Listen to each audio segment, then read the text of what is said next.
Hello, fellow friends, family degenerates, and welcome to another edition of Caged Wisdom MMA.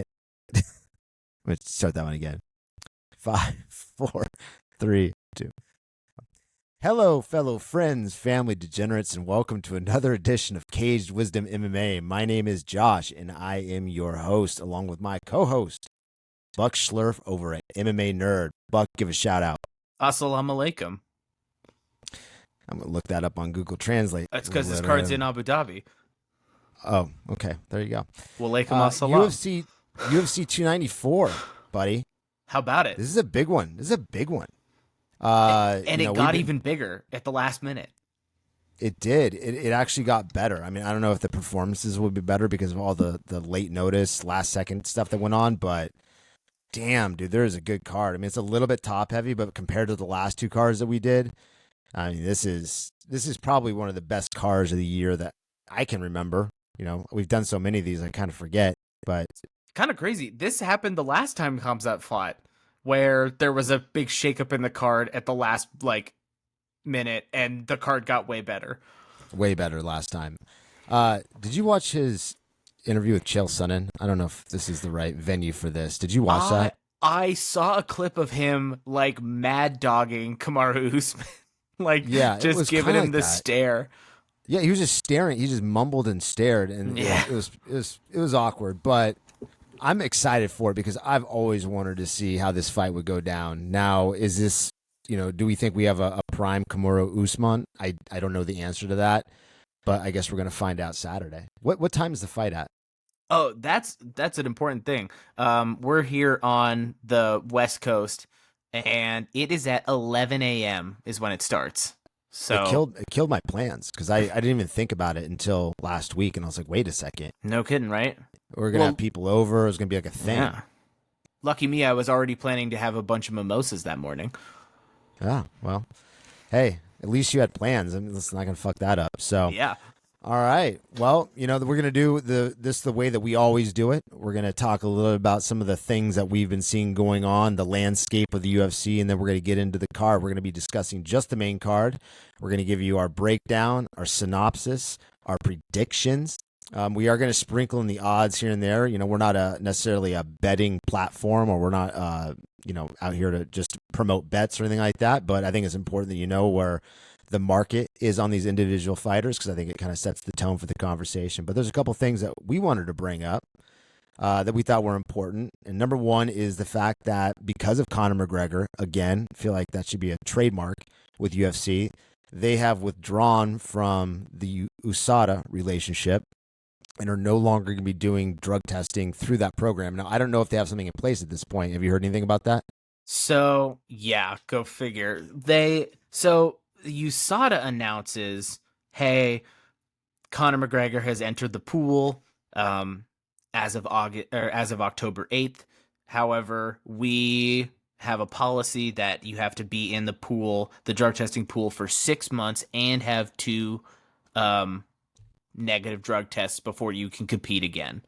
And Conor says he's going to compete at the end of the year, and they said, we don't know if the UFC is going to honor our policy of 6 months because our contract is going to end with them, and it will not be renewed. So they're out at the end of the year, and the UFC is just gonna do it themselves.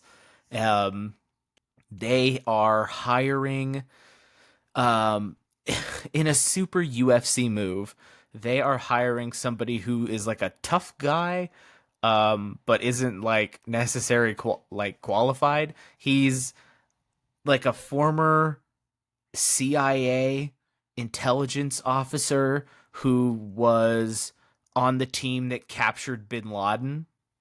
That makes no fucking sense. Yeah. And I was reading. What that reminds me of is the Jerry Springer cop that would always go out there to break people up. Yeah. I mean, just like an unqualified guy that looks like a meathead, bald. Yeah. That's interesting. So in-house, what do you think that's going to do to the credibility of this? Because that, you start having people pop hot. We saw what that did to baseball in the late 90s.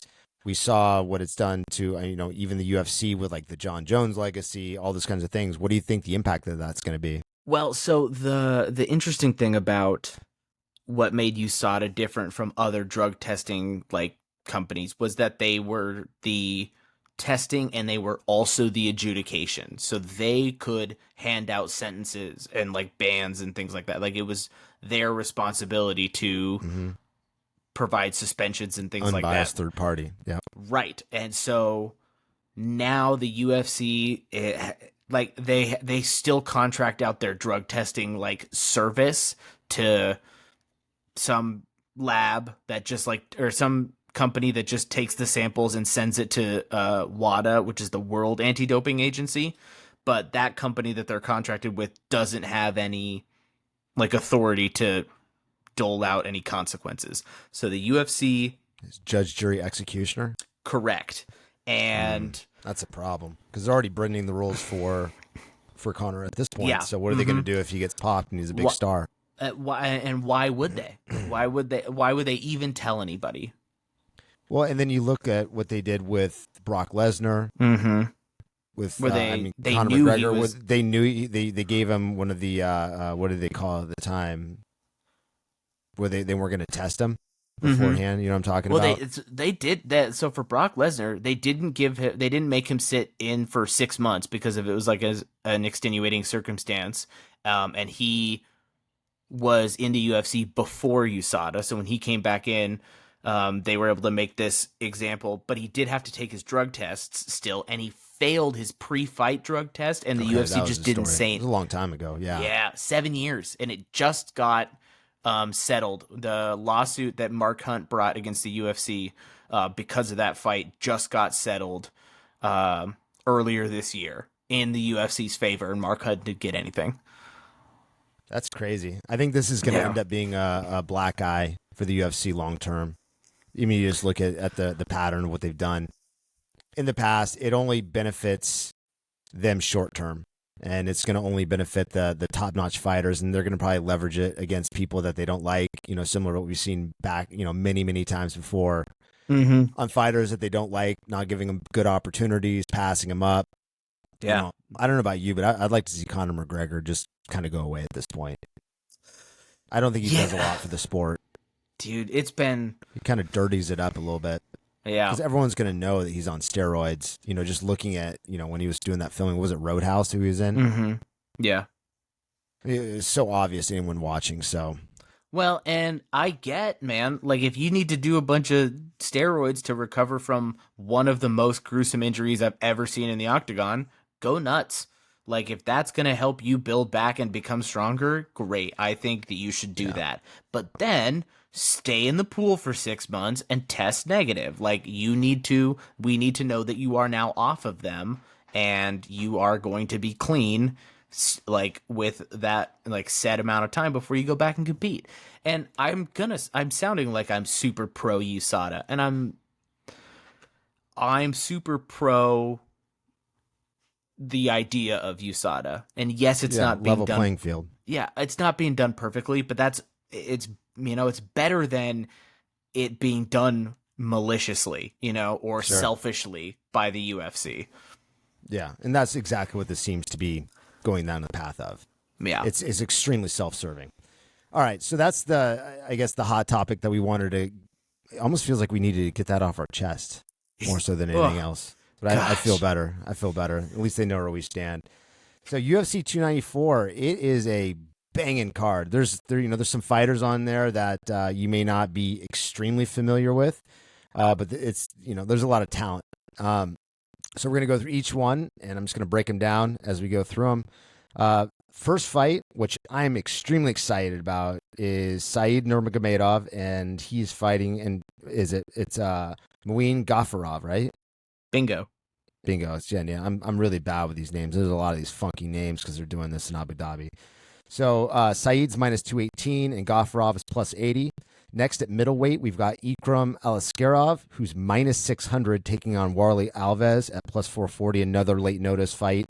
Then the one I'm really excited about, which is Magomed Ankalaev at light heavyweight, minus 360, taking on Johnny Walker, plus 285. I think it's going to be a hell of a fight.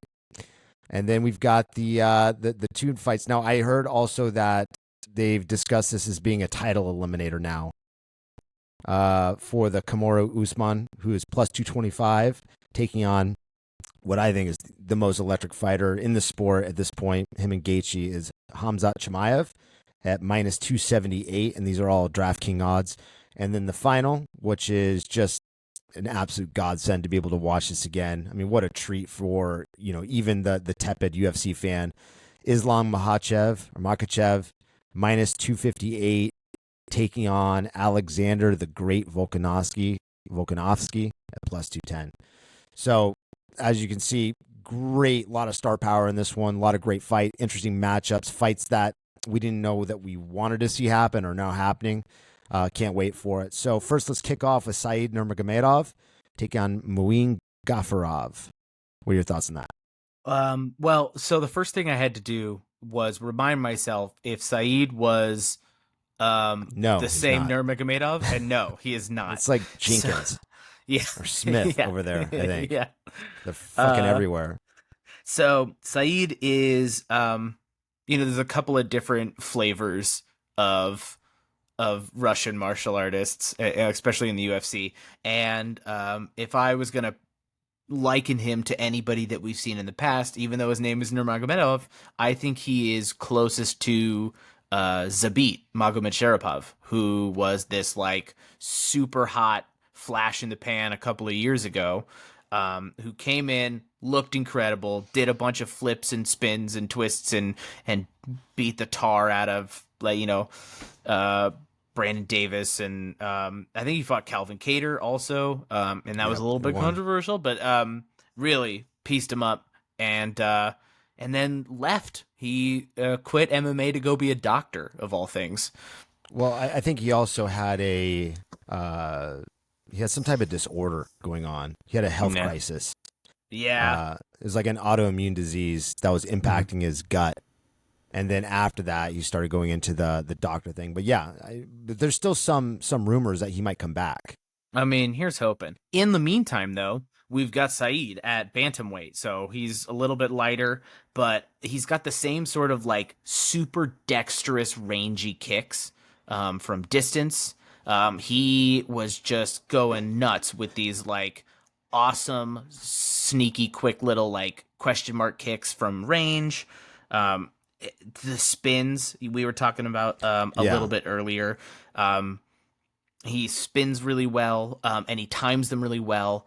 And his counters are really nice. And he gets these counters sort of in a similar way to Islam, but with a different like threat is because Said can like counter or can strike out at range, and he's got like this dangerous threat. His opponent needs to like close the distance really quick. They need to, take a kick and then close the distance and get in so that they can start to land their own damage. And when they have to charge in and commit, that's when he lands these really nice counter strikes. He's got like a really well-timed spinning elbow when he knows his opponent has to move in on him. It's a lot of fun to watch. Of course, he's a really good grappler. He scrambles really well, and he's not like for bantamweight. He is not like the biggest that you see out there. No, he's pretty small. Mm-hmm. He's pretty small. So his scrambles are really good. He's really fast, even for a bantamweight. So it's really fun to watch him transition between the two, standing and grappling. Yeah, I'm excited. He's one of those guys that, I guess long story short with him, I had him pegged as a challenger back in 2020.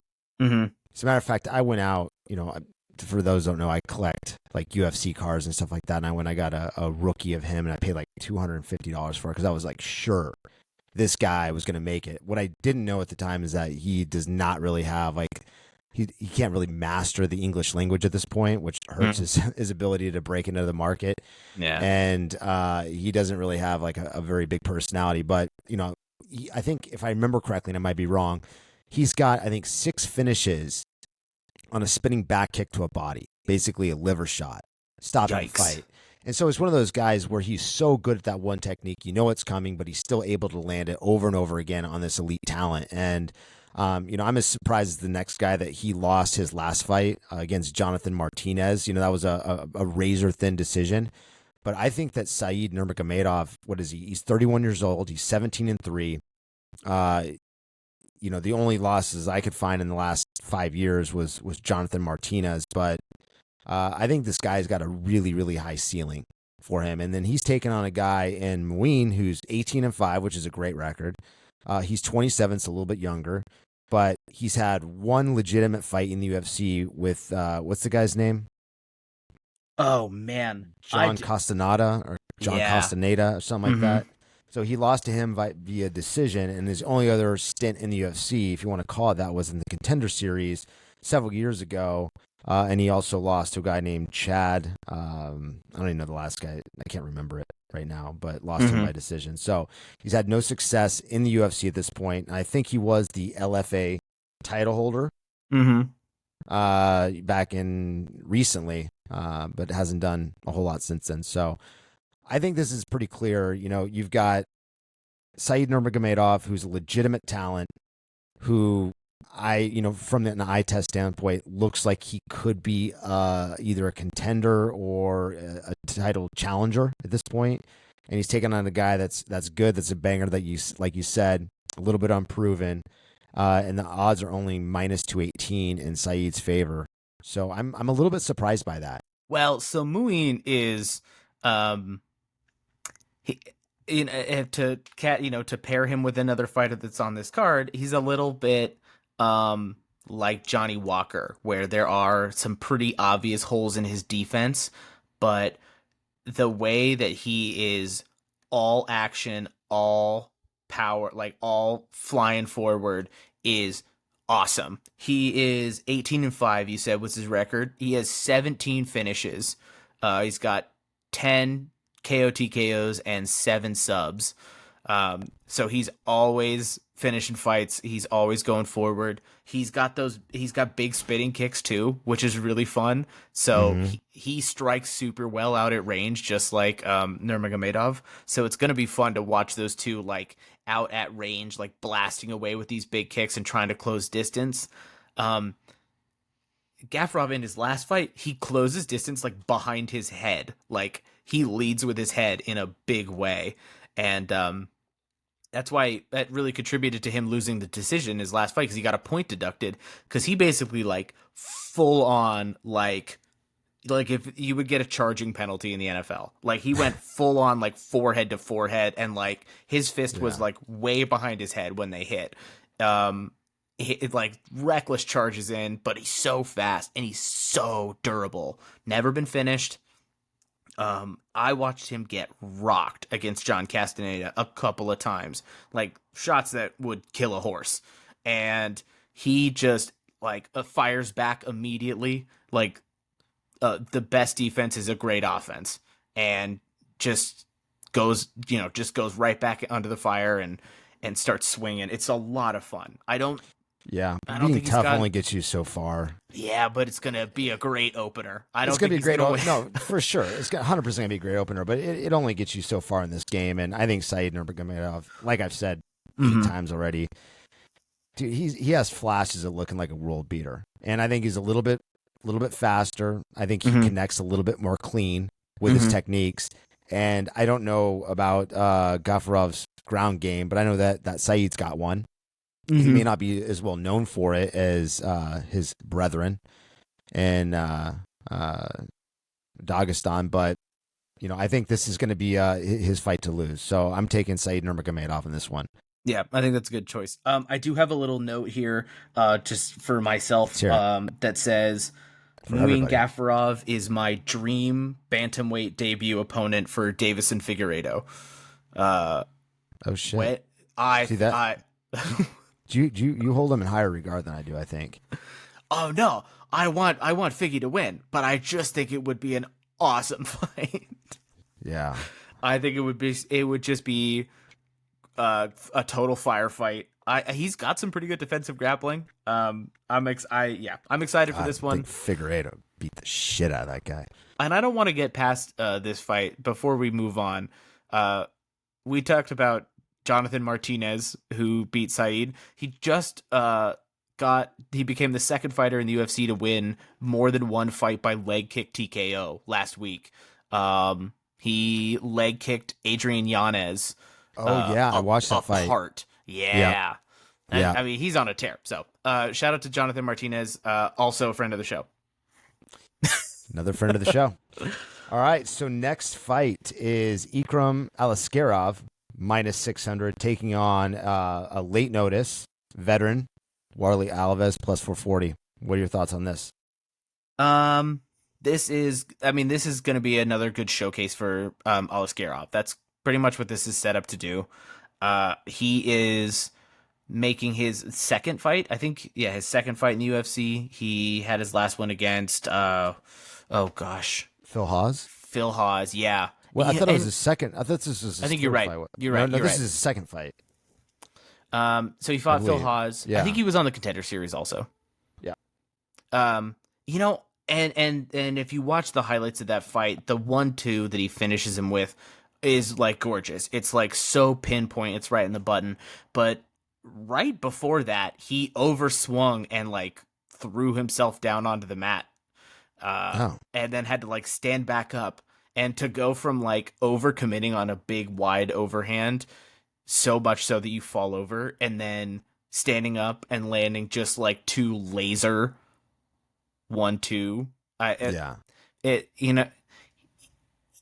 It was a little bit reckless, that round. But I mean, obviously you can tell he's very, very skilled. He got cracked, but, you don't get to that kind of record, with only one loss, on accident. No, and he's got some momentum behind his name. I think even before coming into the UFC. Whereas Alves, I don't. How long has Alves been inside the UFC for? I know he's 2-4 in his last 6. Yeah, he's been around. He went 12-0, I think, at the start of his career, and last was that win in the UFC though? His last How many win was did you see? 2 or 3 or something like that. His last win was Colby Covington, of all people. He's one of Colby Covington, the only 2 people that's beaten Covington in the UFC. It's him and Kamaru. Was that like 2016 maybe? Yeah, something around then. So yeah, younger in his career, but a really good win that's aged really well. Yeah. Sure. One of his last fights was against Munir Lazez, who was like kind of like a pseudo prospect in like 2020, 21. Mm-hmm. And I think he was a late replacement for that one too. And he just went guns a-blazing and just put the pressure on Lazez right out the gate, and really just overwhelmed him. He finished him with 3 consecutive switch body kicks to the liver, like through the switch kick, and then like retreated, and then it was his back foot, and then he just blasted him 2 more times in a row and dropped him. It was awesome. It was like 3 minutes, and he just unloaded on him, and I don't see why he wouldn't do that again this time. He hasn't been training. He's not like what do you mean he wouldn't do it again? Like go balls to the wall? Or I don't see why he wouldn't. Like if he didn't have a full camp. He's going against a super hype prospect. The only time this super hype prospect was when he got knocked.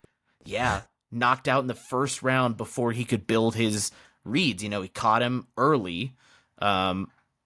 It was Hamzat. You're going to talk about Hamzat. Oh, yeah. Hamzat caught. They fought in Brave FC, which is 2019. Yeah, not that long ago. And they had a pretty, they had a little war in like the first round, and that was like 3 or 4 minutes in or something like that. Hamzat caught him with an uppercut as he was closing the distance and totally flatlined him.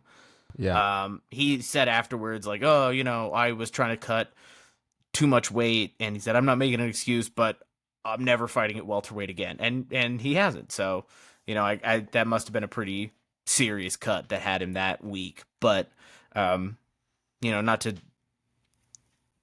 draw too much from that performance, but if Warley Alves can go out there and just like overwhelm him right out the gate and catch him cold, Yeah, but is that Alaskarov got hit. I mean, I'm not saying it's gonna yeah, happen. yeah, Alaskarov is being set up to win here, and make his name because they yeah? want, Especially in front of his fans. I mean, there's a hmm reason that there's a lot of Middle Eastern, Arabic yeah, talent, whatever, hmm on this card. Is because a lot of it's going to be a showcase, and I think yeah, that Saeed's a relative showcase. This is another showcase. I mean, you look at Alves. He's coming off a not before he went on that streak, the 2-4 streak. He took some time away from the sport. I hmm mean, he was really good back in the day. I just haven't seen enough from him lately to justify why this fight should be happening necessarily outside of it being a showcase fight. And I think that the odds yeah, reflect it. And I'm taking Alaskarov all day, every day, especially given the fact that Alves has not looked really that good in his striking in the last two fights that he's yeah, had. And he's taken on, a young, up and coming badass, and this is what the UFC is known for.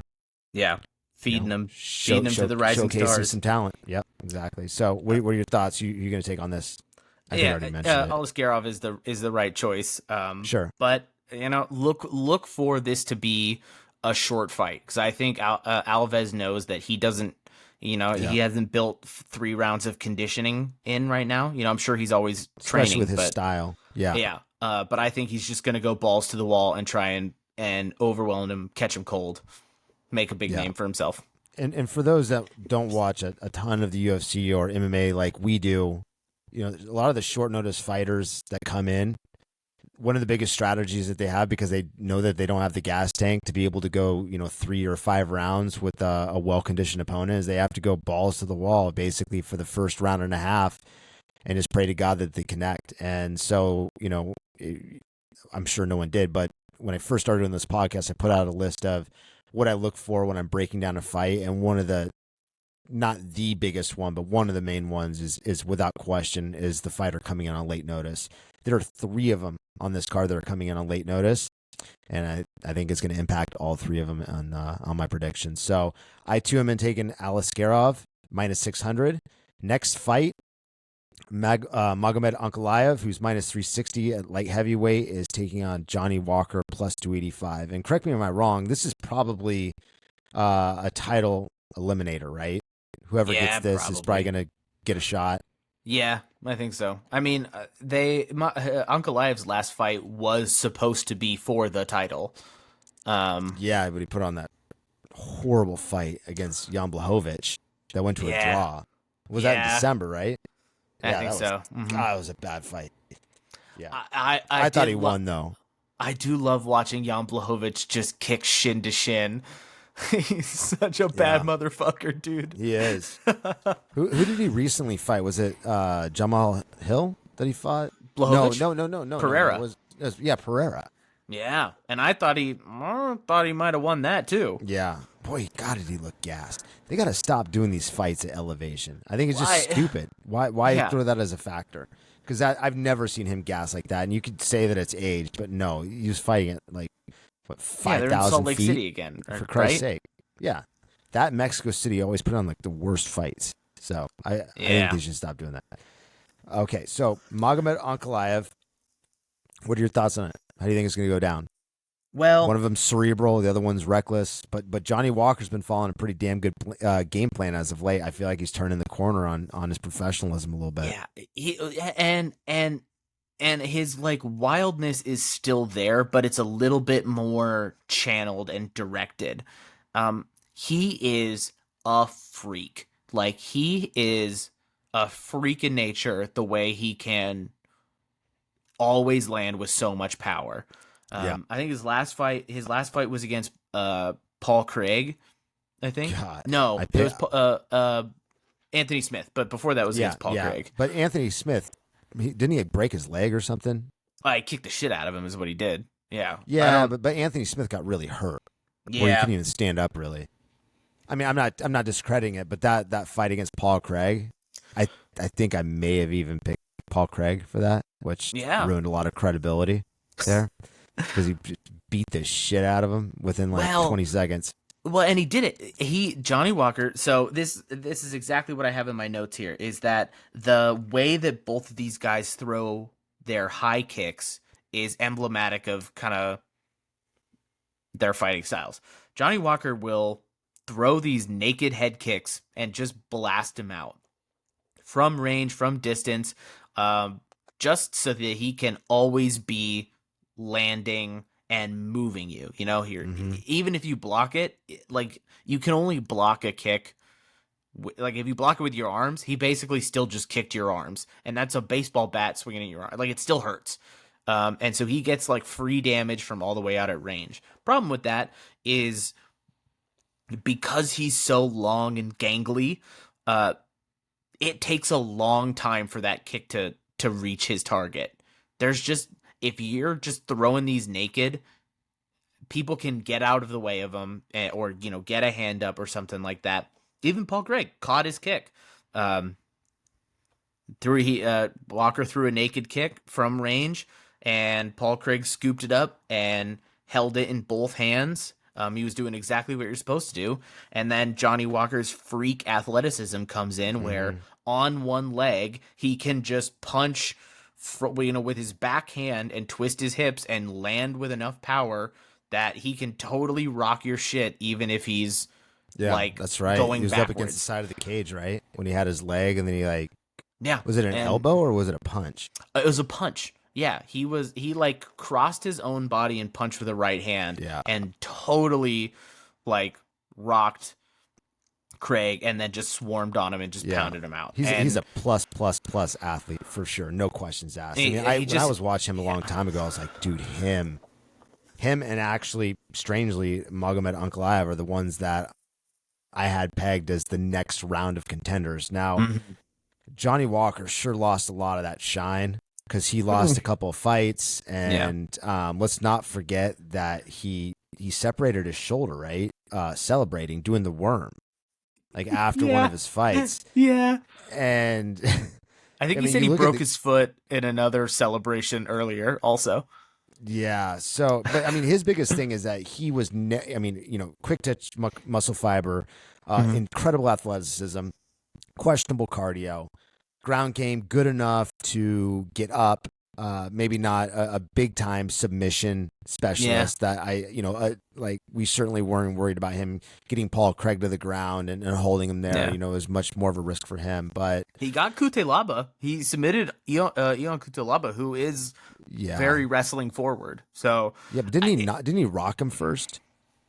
Or no, was that Ankalaev? Because Ankalaev had the rubber match with him. Yeah, Kutelaba just stole 2 years of Ankalaev's life. Yeah, with this rematch that kept getting rebooked over and over again. Yeah, it was fun fights to watch though. They were fun. I think Johnny Walker was on the ground. Actually, was under Kutelaba and reverse position. With just some big Hulk strength move, and got his back and was able to finish him with a rear naked choke eventually. But did show Kutelaba is not Magomed Ankalaev. He is not. Ankalaev is, he's the real deal. And the odds on this, I think that this fight could go either way. I think this is going to be a razor thin fight for the first round. If it goes past the first round, it's going to start edging more and more towards Ankalaev. Ankalaev is a really good striker, really good grappling, but what I like about him a lot, and this is what cost him, the title fight, I guess we would say, or, him getting to the draw with Jan Blachowicz, is that he's very cerebral and he doesn't take a lot of risk. Same thing when he was fighting against Thiago Santos, wasn't taking a whole lot of risk. He wasn't engaging. And so if he feels that there's a chance that he might get clipped on the way in, he doesn't engage a lot. And he turns what would be a great fight into a rather boring fight to watch. And that's the one strike that he has against him. I don't know if the UFC really wants him to become champion, because there's not a lot of I guess, sizzle is the best word for it, when he's fighting against someone that he feels is a real threat. Now, if he's fighting someone like Ion Kutelaba, dude, he put it on him. Fighting Thiago Santos, fighting, who are the other ones that he fought recently? He put on Anthony Smith pretty good. That was quick. Volkan Ozdemir, Jan Blachowicz. All those, he took his time, which is good, but helps him get the win, but it's not something that the fans really want to see. So I'm a little bit concerned about that. I think this might be either a banger right up front, or I think that Ankalov's going to end up wearing Johnny out by not making any mistakes and then capitalizing. It's only a 3-round fight, so things can happen. So when I was watching tape for this, I was watching the Anthony Smith Johnny Walker fight, and in the at the end of the second round, the camera is in Smith's corner, and you can hear him talking to the coach, and he says, "I can't get close. Like, he's too hard to get to." When Anthony was trying to initiate offense, Johnny Walker is able to switch stances as he's moving backwards. So he shifts backwards away from you as you're coming in, and then can land like rear hand counters from both sides as he's retreating. It's really good. He's like it's great. But special for sure. Yeah. And so Smith was saying, I can't get to him. There's too much like weird offense coming at me when I'm trying to move in. So they turned it around and they said, you need to get him to come to you. So Smith started kind of like putting out a little bit more tepid offense to try and bait Johnny Walker to come in. And when Walker was closing the distance, that's when Smith was able to land his like good counters and land some heavy punches and hurt Walker. And did he hurt him in that fight? He didn't like rock him or anything, but he landed his best shots of that fight. Yeah, he landed his best shots in that fight when he was pulling Johnny to him and landing good counters. And Magomed Ankalaev is really good at that. Really good at that. So the one thing, like the thing that I think is going to be pretty big in this fight is if you are trying to land a good counter, especially like a good counter, like a check hook or a like a counter jab or something, you need to have your front leg turned in, if that makes sense. So if you are standing in like a boxing stance or, like a little bit more bladed MMA stance, you need to have your foot like facing the same direction that your chest is facing. Because that way you can turn your hip over, and that's how you're going to land like good solid power. Because if you're trying to punch without that and trying to punch without your hip, with your hip going in the opposite direction, it's just going to be so much harder to generate any real stopping power. So Ankalaev is going to have to keep that foot kind of turned in if he's going to be primarily counter striking. And Johnny Walker is so good at chopping down those lead legs with his leg kicks. And if you have your lead leg turned in, that's going to devastate you. Like, he can kick right into the back of your knee. He's going to kick right into your, like, the meat of your calf and like your fibia on the side there. That is going to be a big target for Johnny Walker if Ankalaev tries to make it an only counter striking game. Yeah, but have you ever seen that from Ankalaev? Or are you just saying that's the one thing that he can't do? Well, have I ever seen him turn his foot in? Yeah. Yeah. You're going to, I mean, I think. No, I'm saying, have you ever seen Ankalaev as I guess a case study here? Have you ever seen that being a problem for him? That's how, I mean, Jan Blachowicz did it in his last fight and won 2 rounds. And he was landing kicks so much so that Ankalaev was forced to change his stance and keep his hip turned out entirely so that he could start checking those kicks. And his offense, he didn't land a ton of good strikes in those like first 2 rounds. And then Blachowicz, what Blachowicz did was just kick into his shin anyway. Yeah. But that really limited Ankalaev's offense in those earlier rounds and forced him to, hold him, shoot for those takedowns. I don't know why he didn't do it earlier, but I'm not going to get into that. He had to rely on his grappling to win that fight because he was hamstrung by the lead leg. And Walker's not nearly as clever, but he is powerful. He's getting there though. He's getting more clever in the Mm-hmm. last couple fights. But that's, I think that's the segue. It's Uncle Ive actually has some pretty damn good takedowns. Yeah, he sure does. He's an explosive guy. Mm-hmm. So he's got the striking. Now, if I'm going to compare him tit for tat, I think that Uncle Ive may have the better counter strikes, but from a general overall offense, tools, and weapons, I'm going to go with Johnny Walker on that one. But I think that Uncle Ive has the ability to dictate where this fight takes place. And with Johnny Walker, a lot of the movements that he does are big movements, right? He's doing things that may not be super set up very well. He's going for a head kick, he's spinning, and he's a big target. And Uncle Ive, that's going to be prime for him to go in there. And I think that's probably what the game plan is going to be, because the biggest risk that Uncle Ive is going to face is if he goes toe to toe with him at distance, at range. Mm-hmm. It has to close the distance or wait for Johnny Walker to strike first. I think he's going to wait for a big movement. I think he's trying to take him down, and I think it's going to be really hard. It's going to be a really hard fight. It's going to be harder than it looks on paper here, because Johnny Walker's gotten so much better in the last couple of years as he's been listening to his coaches a little more, maybe matured as a fighter. Magomed has lost some of his shine on his career because of the Blachowicz fight back in December. I think that hopefully will get turned around here, but when with the odds being minus 360 for Uncle Ive, I don't see this being a minus 360 fight for him. I see this being slightly in favor of Uncle Ive because of the fact that Johnny Walker can knock him out, with a good place shot in the first 2 rounds easily, unless he finds a way to get him down.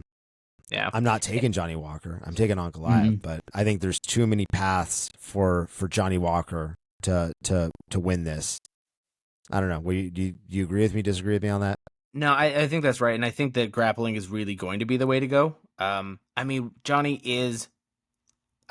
I don't know how many times we need to say it, just so hulkishly strong. But his grappling instincts are not the best. Mm-hmm. He gets taken down. And he gets taken down because I think he got a couple of TKOs with his, he got that Travis Brown elbow stoppage over Ryan Spann, when he's up against the cage and Spann was trying to shoot a single leg, so his head was like right near Johnny Walker's hip, and Walker is able to just bring his same side elbow down into the side of his head, a couple of times and totally shut the lights out. But that's what happened in the Cutelaba fight. Ion shoots this good takedown, is wrestling up from a single leg, and Walker's got his hips into him, and he's got his balance right, and his weight is settled where he needs to. And instead of trying to dig an underhook and get his own secure grips and then frame away, he immediately starts trying to hit Cutelaba as they're going down, like trying to land some of these dangerous shots as soon as Cutelaba is in close. And because he starts swinging, he loses his balance, and Eon's able to get him down, and then they were on the ground for the rest of the fight, and Walker managed to turn it around. But it's sort of like, I've done it enough that I think I can just forego my takedown defense in favor of just trying to blast this guy out of here. And that's it's just not reliable enough. It's Not just not good Uncle takedown Ive. defense. Yeah. Yeah, I agree. So I'm taking Uncle Ive. You're taking Uncle Ive, right? Yeah. We're not betting, but don't bet this fight. It's a stupid bet. So next one I'm really, really excited about.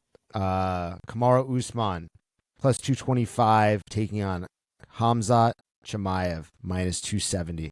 What are your thoughts?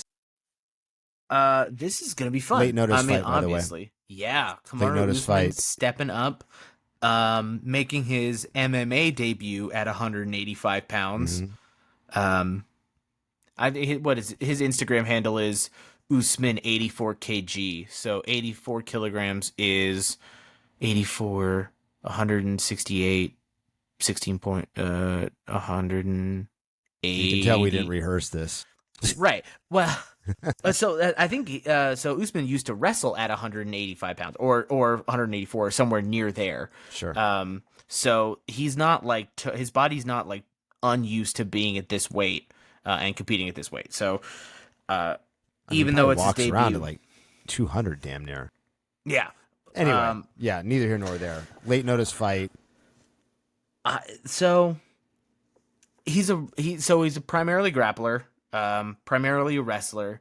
That is interesting, because the only time that we've seen Hamzat not just totally steamroll somebody with his grappling, it has been there's two instances I can think of, and one is Gerald Mearshart, and the other is Gilbert Burns. Gerald, that was like a 10-second fight. Right, never went to the ground. Kamzat shoots a double leg. He does like a head kick double leg immediately every single time, and he never even tried it against GM3. Yeah. So, the other person was Gilbert Burns, and Hamzat was able to get Burns down in the first round. He got him down. It took him he had to shoot, reshoot, but he was able to wrestle him down. And then, Gilbert started throwing up his submissions from the bottom, and that's when Hamzat stood up. So I think the deterrent for Hamzat on the ground is submission threats. And as good as Usman's grappling is, he's not a submission threat. Yeah. So he's not. I don't think that Hamzat is going to be deterred from his super aggressive wrestling style by Usman. I don't think that his wrestling is gonna, try. It's not gonna be enough for him to try and keep it on the feet. So yeah, but Usman is gone away from being a wrestling based MMA style, and he's really becoming reliant on that jab. Right, he's got an amazing jab, and he's got power too. Thing that worries about Usman is, number one, this is his first time fighting the UFC at 185. Yeah, he's coming off 2 back-to-back losses after being champion. He's notoriously has poor knees, and so he's not able to do a lot of road work. And so we see, and anyone that's fought, road work's an incredibly important part for getting ready for a fight, especially like this. Now, it is only 3 rounds instead of 5 rounds, right? Yes, I believe so. So I guess that works a little bit in his favor, but he did not look very good in his last outing. His footwork is, it's very educated. Looks slow. He's slow.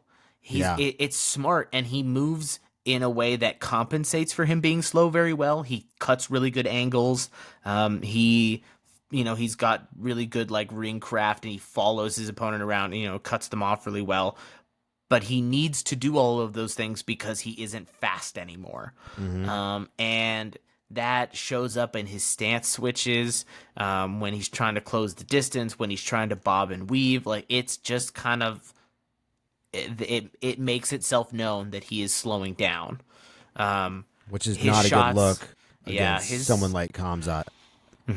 He shot 2 or 3 times in the last 2 rounds against Leon Edwards, and they were pretty easily shucked off. It seems like there was a significant fall off between the 2 fights against Edwards. Did you notice that?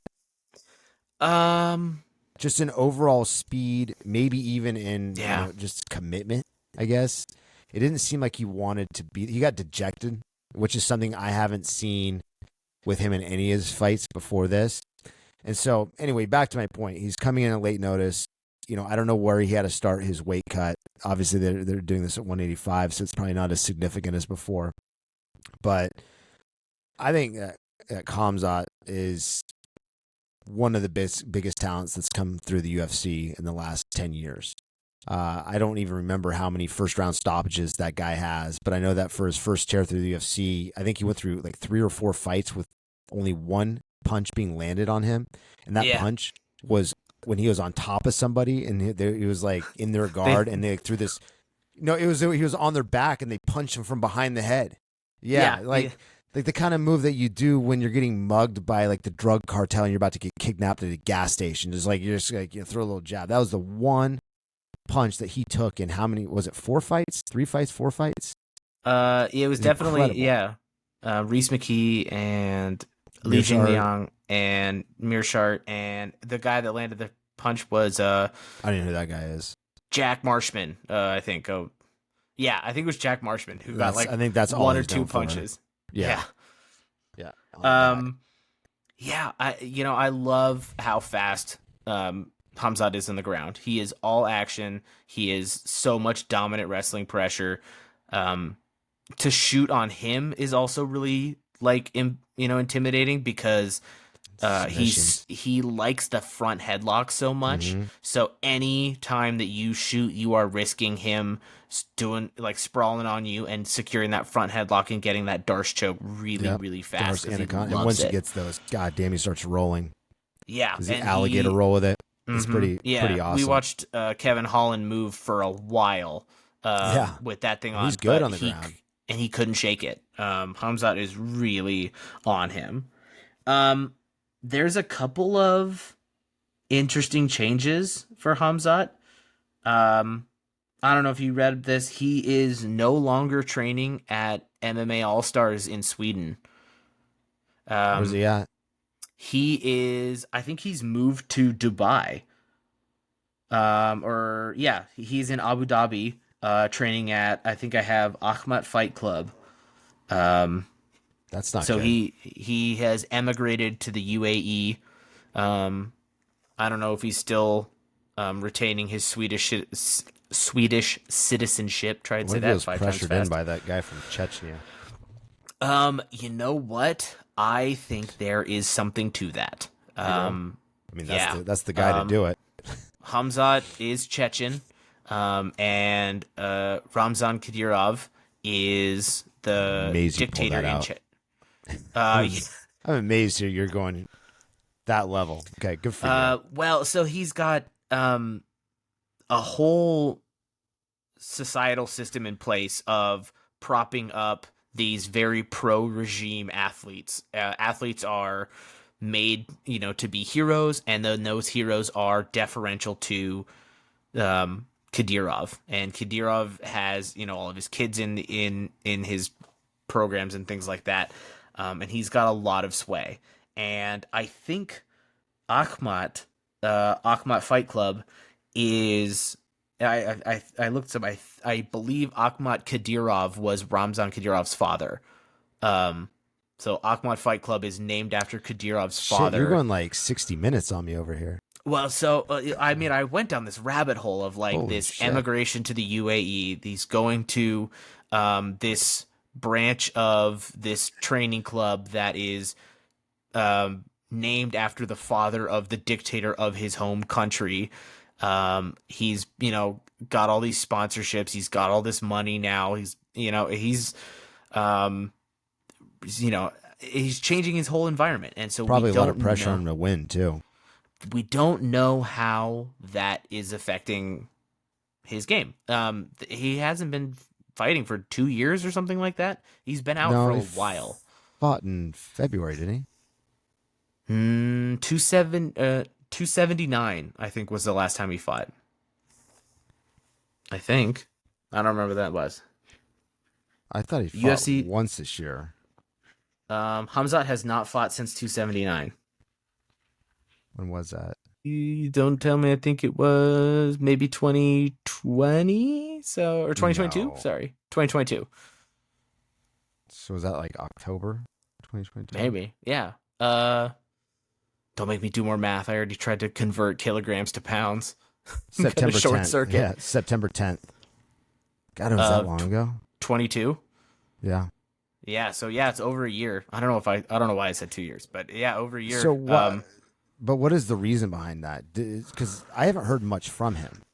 I think he was injured for a while, and then this emigration to the UAE is recent. I think it's since like July. I think he moved in August or September. So it's fairly new. I don't know exactly what has been like the series of circumstances that has kept him out so long.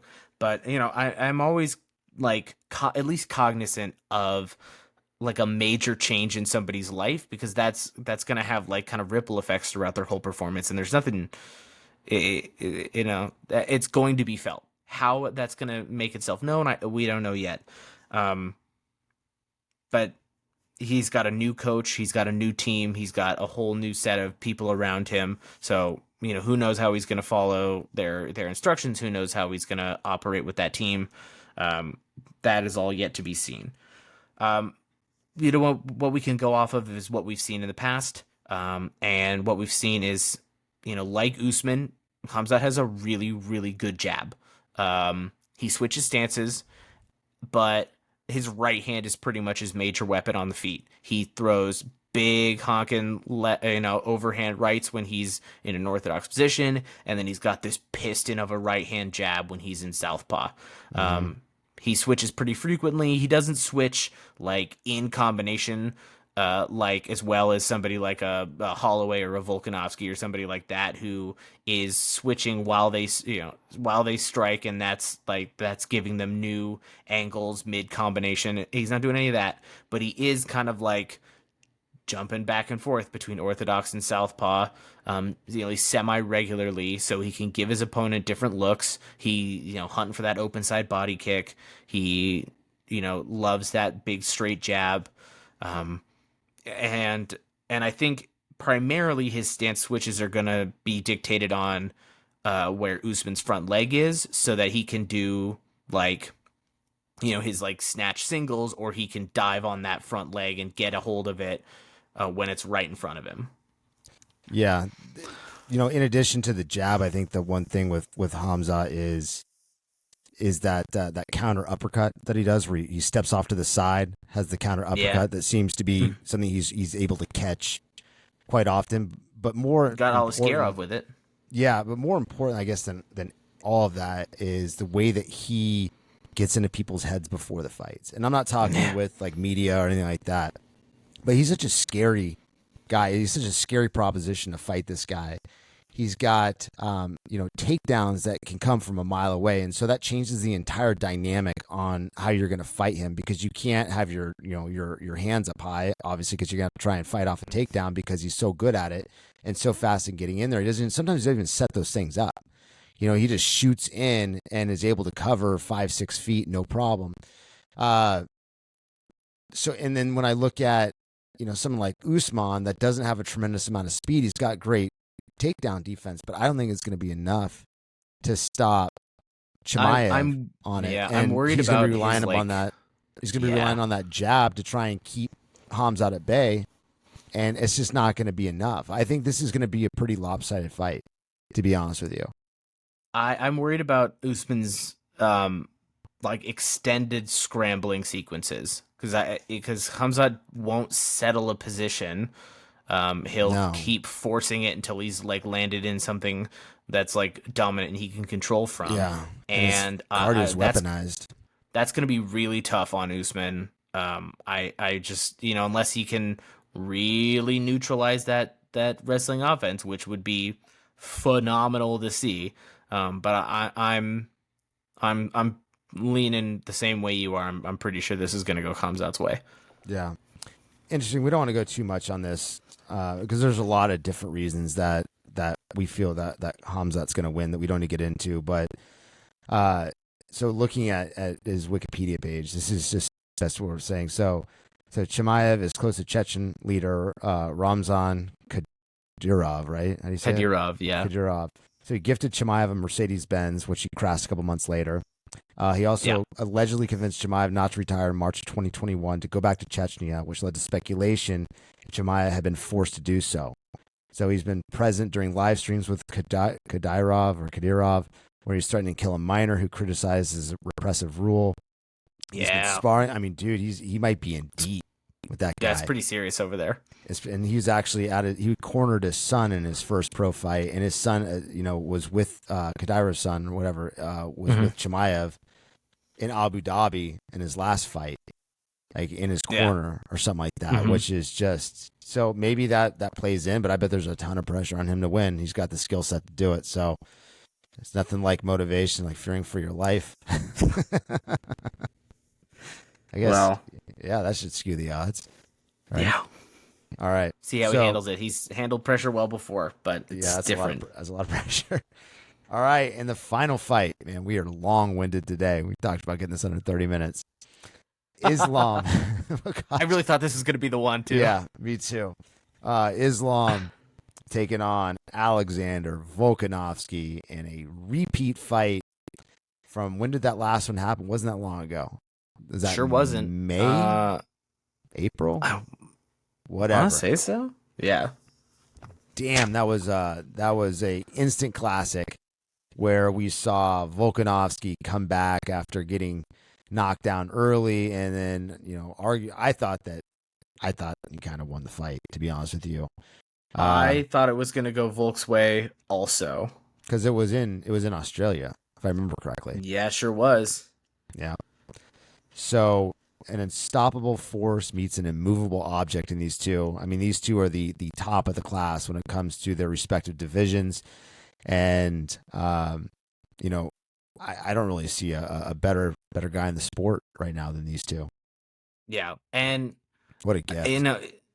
I know they were fighting for pound last time they fought, and Islam won the fight, and then was mad that he wasn't pound for pound.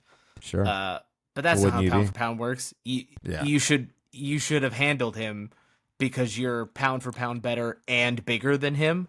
If that was really the truth, you would have wiped the floor with Volk. So shows you what MMA math means, though. Doesn't mean shit. In terms of this rematch and the late notice, which I think is going to be a big factor, I was hearing an interview where Volkanovski was saying, yes, this is a late notice fight, but ever since this fight was booked, I had it in the back of my mind that this could be my opportunity. So he was aware that this was on the horizon, and he was aware that this could be his back in against Makhachev. So I don't think he's going to be as totally fresh off the couch, unprepared as people might think he is. No. I don't think he ever was going to be, but he does have to cut a grand total. So he had 11 days notice on this. He's got to cut 26 pounds. So he was walking around at 181 with 11 days notice. Now, oof. Most fighters are starting their weight cut 8 weeks out and training for that by cutting out some carbs and some salts and going to vegetables and to lean proteins and making that a manageable process. And that's the one thing that I'm worried about, because Islam has tremendous cardio. He's an incredible grappler. He's got good stand-up, right? He is the full package. And I think at this point in time, Volkanovski is the only one that has even the possibility of dethroning him, because Oliveira, don't kid yourself, that fight was going to go Islam's way, without question, in my mind. Do you agree with me? Charles didn't. I hadn't seen anything new from Oliveira. As much as I love him, I feel like he was going to do the same thing but harder this time. Yeah, it had that feel of that changing of the guard, kind of like the Usman thing, right? There's a changing of the guard. Can't move. We have to move past that. We've got a new era that hit in, and Islam is, been pegged by Khabib, and Khabib's dad is the best fighter out of that camp for a long time. I don't know if that's true. That's a humble group of people, but I thought that Islam was going to walk right through Volkanovski during his first fight. I really did. Yeah, I don't blame you. And I was wrong. And you brought up some good points about, you think that as it got towards round 4 and 5, it seemed like Volkanovski was figuring out Makhachev, and it didn't seem like Makhachev was figuring out Volkanovski. And so what does that lead us into today? Even though there wasn't a fight camp, even though there wasn't training, his cardio may not be up to par as to what it was before, but Volkanovski is a very cerebral fighter. Yeah. Even if his cardio isn't at the level it was the last time, at the end of 5 rounds, he didn't even look tired at all. So incredible, isn't it? Yeah. And you're exactly right. Or I'm exactly right. Because if you were, anyway, he took it from your mouth. Volkanovski's offense was, really reliant on this shifting overhand right, where he, was going to, shift to get this, close his distance. And then he was able to land his left straight after that. And that big left hand was, what he knocked him down with, I think, in the fifth round. But yeah, Volk was figuring out his offense and was starting to land more often and had more success in the later rounds against Islam. And Islam wasn't able to figure Volk out in the same way.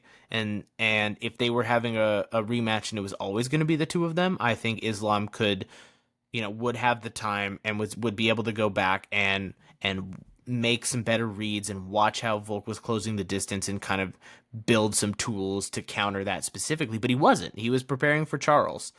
And because he was preparing for Oliveira, I think Islam's going to have to go in there and just Makhachev at him. And that works pretty much all the time. He's going to do the same thing he always does. He's going to, be a very patient, educated counter striker with this enormous, threat of a takedown that's looming. But if he isn't able to, get his counter, I think he's a southpaw. He throws like that, his own left straight pretty well, and he throws it wide sometimes, and other times it's really straight, and he's got a good set of tools to counter. But if he hasn't been preparing specifically for the way Volkanovski is going to set up his own offense against him, I think he's going to be at a disadvantage in that regard, at least, right from the jump.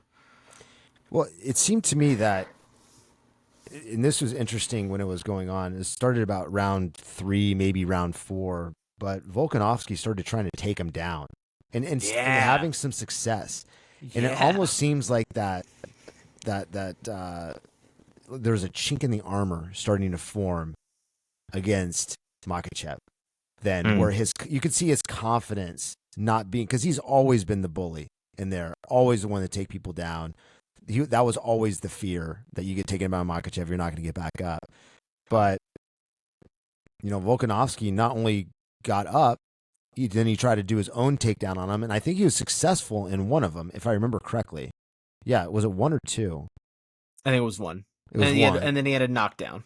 He had a knockdown a little. No, I don't think he got him. He wasn't able to take him down fully because I think Islam was able to wrestle back up, but he did get the knockdown and then controlled him on the ground for the rest of the fight. Yeah, that's how I remember too. It's been a while since I've watched it, but anyway, so it seemed to me that Makhachev's confidence started to wane a little bit towards the end of the fight. That he was in there with someone that wasn't just going to roll over with the wrestling, that wasn't just going to get discouraged, and that we've seen so many times with Islam before. So I don't know. I mean, where do you think this takes us? You've got a short notice fight. You've got someone in Volkanovski, we feel it's figured out Makhachev, at least on some level. Makhachev hasn't had the opportunity to do a fight, a training camp geared towards Volkanovski. Mm-hmm. There's so many unknowns in this fight that I don't really know even how to predict this. This would be very hard to predict. I think one of the things that Volk has shown over and over and over again is how brilliant of a game planner and a learner in the middle of a fight he is. He is incredibly smart, and he is very adaptable, and he's got his set of tools that he can solve almost any problem with. I mean, just look at the third Holloway fight. Yeah. Like, the first 2 fights were close. Like, the first fight was close, but clearly Volk. The second fight, Max came out with an entirely new strategy, fought totally different, and won the first 2 rounds, and then Volk was able to figure it out and took the last 3.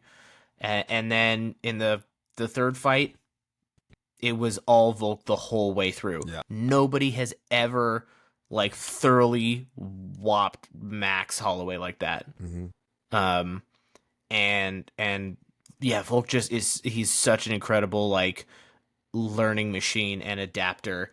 I mean, of course I'll be totally shocked and like totally engage and throw my hands up and scream. But I don't know if I will be. I don't know if I think it's unbelievable that Volk really puts it on Islam this time. Oh, you puts it on him, not just wins. Yeah, You wouldn't be surprised if he puts it on him. yeah, I wouldn't be. I don't know about that.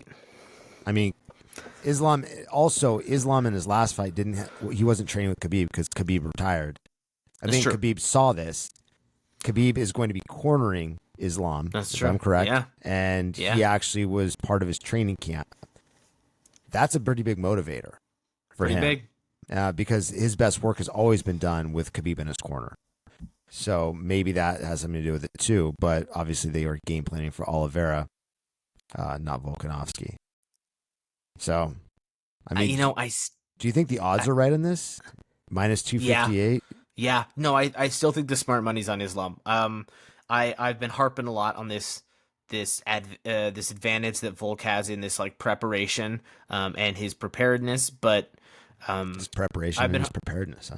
Yeah, look at me go. I'm a damn thesaurus at 10:15 at night. Yeah, it's late. I think I've been harping on that because I think that's the biggest advantage that Volkanovski has, but I don't think that necessarily means that he has the only like advantage. Makhachev is still so much bigger.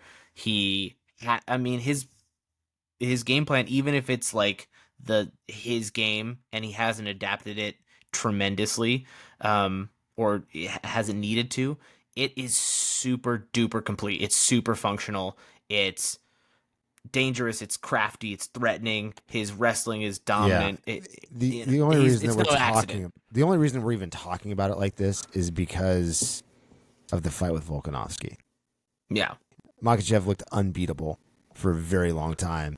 And we saw a little glimpse of him being able to be beaten, and now we're going to see it again and play it back. I think that might be playing some factor in this, right or wrong. Islam is the real deal, and he looked like a champion 3 years ago. I think he had that one loss in the UFC back in like 2016 or something like that. But ever since then, it's like a flash knockout or something like that. Been on an absolute tear. So you're going to take Volkanovski. I'm going to take Makhachev on this fight. Yeah. Just because of the fact that he's had a full camp. Khabib's going to be there. They're in Abu Dhabi. I think there's a lot of forces lining up to help propel him across the finish. I think it's going to be an extremely close and competitive fight.